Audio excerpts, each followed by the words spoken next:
Hey everyone, this is Josh with Josh Wright Piano TV. Tonight I'd like to present a concept that's very easy to understand, but that's so overlooked, and it's just the concept of practicing extremely slowly.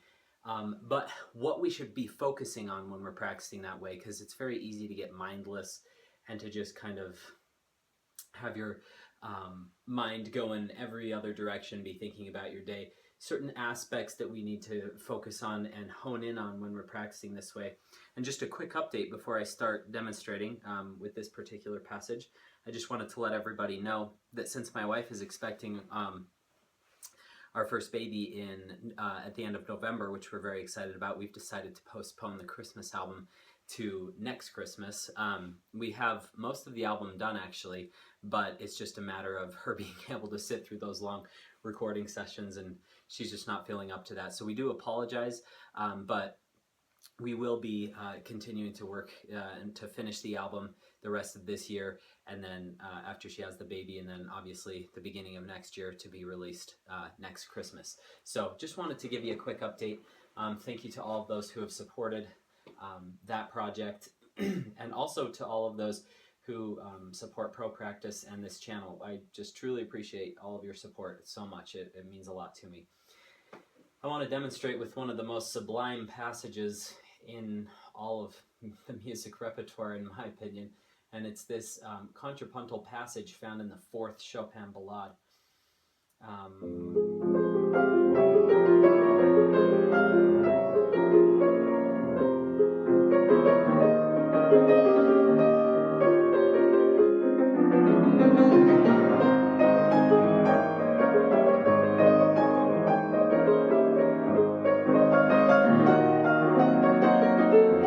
And I just love that. It's just so heartbreakingly beautiful. And I remember a story, or I remember an experience I had with my little brother. He was a piano performance major at the University of Utah, and I was home for a break when I was doing my doctorate. I was home for Christmas, and he was presenting his senior recital, and he said, or junior recital, I can't remember which, and he said, I just hate this piece by Bach. It was so, I just can't stand it. I just can't learn it and express it in a way that I love, and it just annoys me. And I said, well, have you tried playing it so slowly and absorbing every harmony? And he's like, well, what do you mean? And so I don't remember what piece he was playing. I apologize. But let me see if I have my Bach preludes right nearby here. Oh yeah, right here. It was something like this, like if you take the D minor prelude, which is, I think, just absolutely stunning. But if you take something like this, whoops.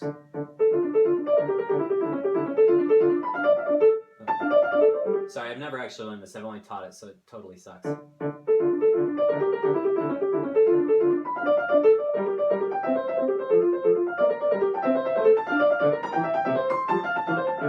Okay? And a lot of students play it like that, without those mistakes, though. But just totally boring. What about if you take...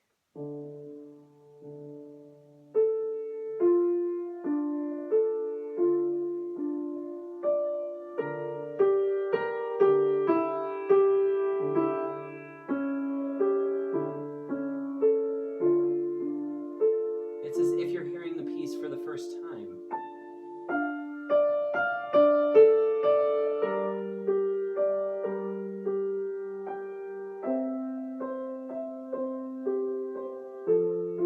And maybe you just block it.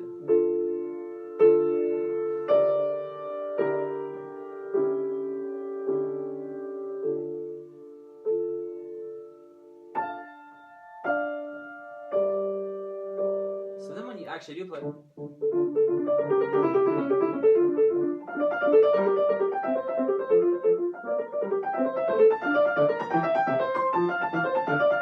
you have all of those little fascinating nuances. I have been really grilling my students lately of this analogy and maybe it's not even an analogy, maybe it's just an instance, like a hypothetical. I said, if someone didn't speak English at all, and they were sitting in on a lesson, they would have just heard a very bad rendition of what you just played, and then they would hear blah blah blah blah blah blah, blah just like some talking, and then they would hear a beautiful transition or rendition of the piece. And I was like, why is it more beautiful? And they'll say, oh, well, because you told me to do this or that. And I'll say, why aren't you asking yourself those kinds of questions? All I did was ask you a question. Can you play it like this for me? Or can you focus on this? Why wouldn't you play like that all the time? And that's a question I have to ask myself too. It's not, I'm just not ragging on my students and, not doing it myself. I try to always practice what I preach. So here we go with this fourth ballade. I'm playing this for a little concert Sunday night after the concert of Totentons. So that's a pretty intense little schedule there. I'm playing with the Great Falls Symphony, which I have been working so hard for. I'm so excited. I hope they give me the audio recording. I will post it on YouTube. But here we go with the fourth ballade. And let's focus on voicing. Let's focus on the direction of the phrase. Let's focus on waiting and having a breath at the ends of phrases, easing into our phrases, making sure that the left hand is supportive but doesn't cover the right hand. And then overall trying to make a large phrase. That's a lot to do when you're focusing on this, but you're going so slow that you can focus on all of that. So let's try all of this.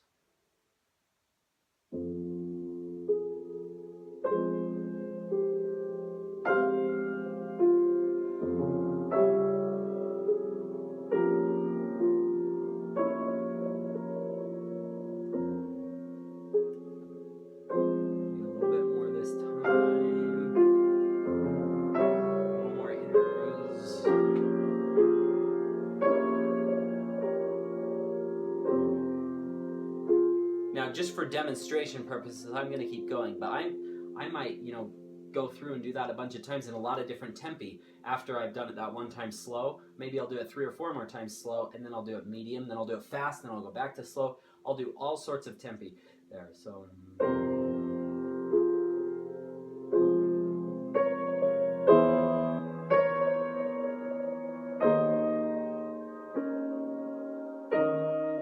these inner lines sing.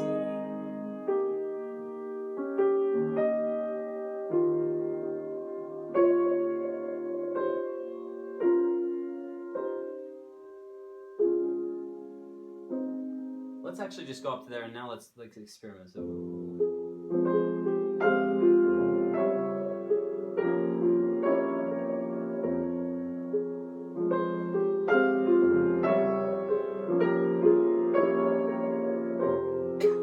didn't really love how loud that B flat was, so let me try just that measure, 59.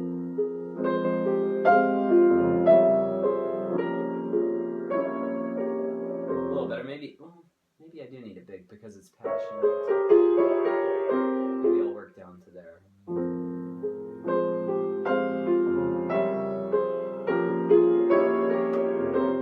Let's try getting softer. I liked that. Now let's try it fast.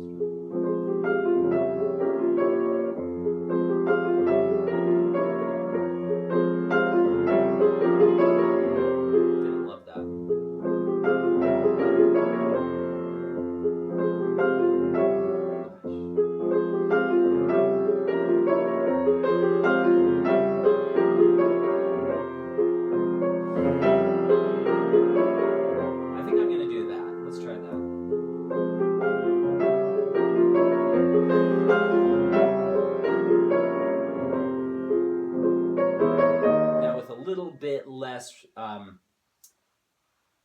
time at the ends of that because I'm taking a little bit too extreme of rubato. You want to take tons of rubato to help yourself feel the ebb and flow of the bar, and then you kind of have to work its way back into this smooth bit with a good ebb and flow, with a good sense of rubato, but not so extreme that it's bad taste. Still has to have overall flow. I find that a lot of teachers are very conservative with rubato, And then I've had the privilege of studying with a few teachers that are very free with rubato. And, I can take it to one teacher and they'll say, it's not enough rubato. And then the other will say, it's way too much. And then you have to ask yourself, what do I want? What do I feel like that's saying there? What is Chopin speaking to me? And this whole concept of taking these slow tempos, so slow that you can feel every note, absorbing it. It's like putting lotion on your skin. It doesn't absorb immediately. It takes time, and then it absorbs down into the deeper layers. And ultimately, if you're putting like medicine on your skin, ultimately it can get absorbed throughout your whole system, which, by the way, I've just overcome topical steroid, just a hell of a withdrawal from that. That was just absolute hell. It was the worst thing I probably have ever experienced health-wise. Your whole body breaks out. So just a word of warning. But just like medicine can be absorbed into your system and get all the way down in those deeper layers and really circulate. People think, oh, it's just on top of your skin. It's just like that. People play skin deep. They play so superficially. You have to let that absorb to the point where it gets into your entire being and is absorbed into your soul almost.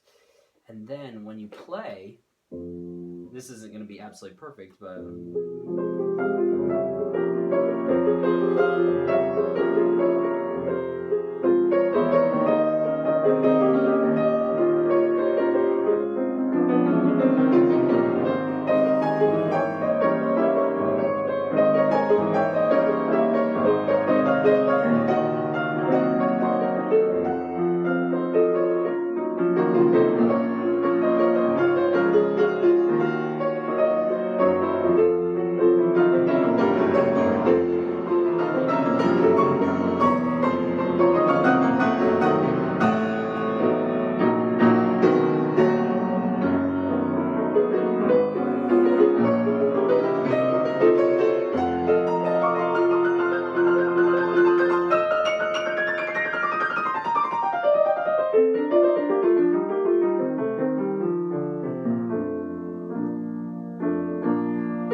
it will just start to become a part of you.